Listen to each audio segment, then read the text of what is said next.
Hello and welcome to the Cook Memorial Public Library podcast, where we invite you to spend a few minutes with the staff at Cook Library. I'm Nate Goss, one of Cook's librarians, and I'm here once again with Andrea Larson, head of our Popular Services Department. Andrea, welcome back. Thank you. Andrea is here to give us yet another fantastic book pick. So, Andrea, it is summer, time to kick back, relax, have some fun in the sun with maybe a little bit of a lighter read. What do you have for us today? Well, the book I'm going to talk about today is called The Vinyl Detective, written in dead wax, and the author is Andrew Cartmel. Written in dead wax, vinyl. Mm-hmm. I'm thinking this has a little bit to do with records, possibly, record collecting. Would that be a smart guess? Okay. So maybe just give us a quick synopsis, like what's this book about?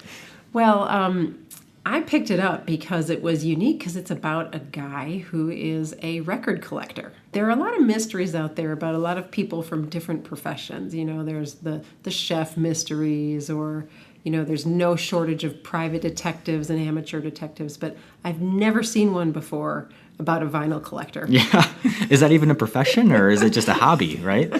In this book, it's his profession. Really? Yeah. Okay. He's a young guy, kind of a young hipster guy, and lives in London, and all he does is go around searching for valuable, rare records. And so when he finds a good one, he flips it, sells it for a good profit, and then that's how he makes his living. And he's a serious aficionado. I mean, he knows everything about records, backwards, forwards. He knows the history of music. He knows what's valuable. He would be like the perfect companion to go record shopping with. He'd be like the guy on Antiques Roadshow you'd want if you brought in your old record collection to appraise it for you. Oh, yeah. Absolutely. Yeah, he's like an encyclopedia of knowledge. Yeah.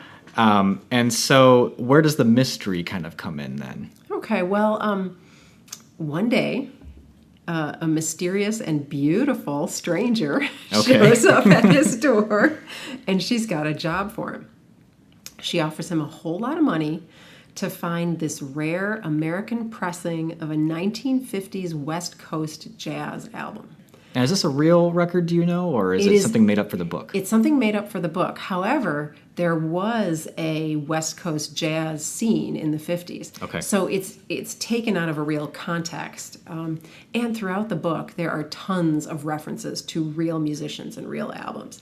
So it makes it feel like this album that he's looking for, and the whole series of albums that it comes from, is real.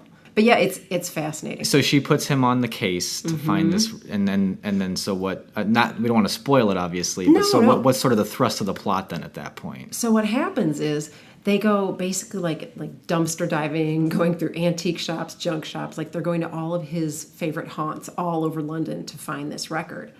But it turns out they're not the only ones looking for it. And mysteriously, friends of our hero who are helping him find this record start dying. Oh, okay. So it's almost like a high fidelity with a murder mystery to it. Yeah. That's a really good summary. Okay. Yeah. I would say exactly that. And there's a whole bunch of like kind of quirky, fun characters. The main character, he doesn't have a name. Oh, okay. You never find out his name. But his friends, you know all their names. They've great names like Tinker and Stinky. Sure. Yeah. Real record collector type names. Yeah. Yeah.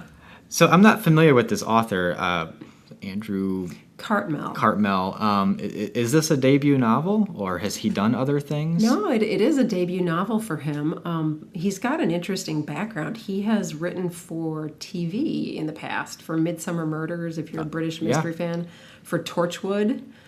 He was also a script editor for Doctor Who. Wow, okay. Yeah. So he's got lots of geek cred then. Oh, big time.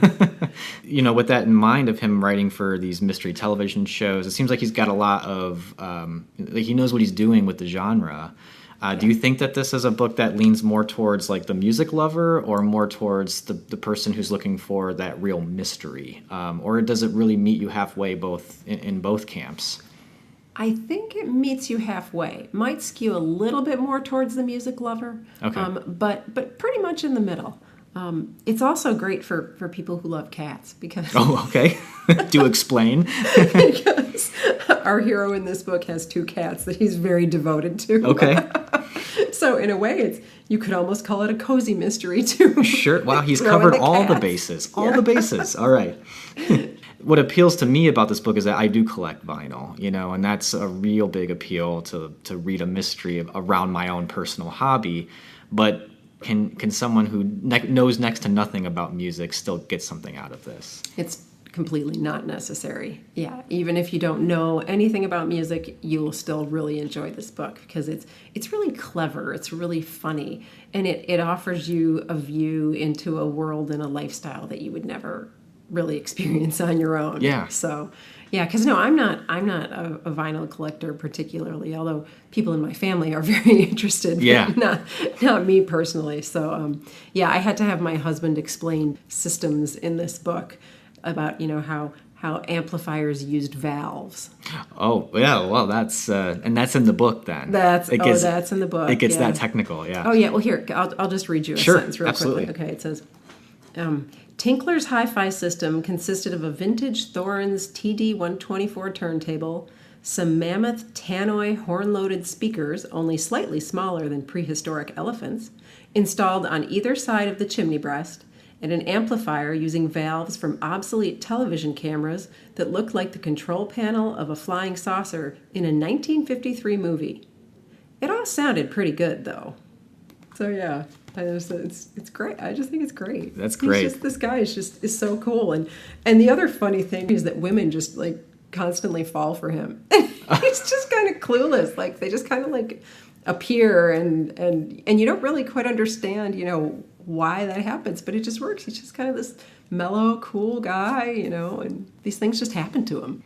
All right, well, it sounds like a great read. It sounds like it would be a really fun read for the summer, so thank you for that pick, Andrea, and thank you for being on the podcast once again. I'm happy to. Thank you. All right, so if you want to check out The Vinyl Detective by Andrew Cartmelt, head over to the library's website, www.cooklib.org, to explore our catalog. We also want to remind you about Shelf Life, the library's blog, where you can read posts written by our librarians who are always up to date about what you should be up to date on. That blog can be found at shelflife.cooklib.org. If you have further comments, shoot us an email, webmaster@cooklib.org, and it would make us very happy if you would share this podcast with friends and leave us a kind rating on iTunes. We will be back soon, but until then, keep reading, keep watching, and keep listening.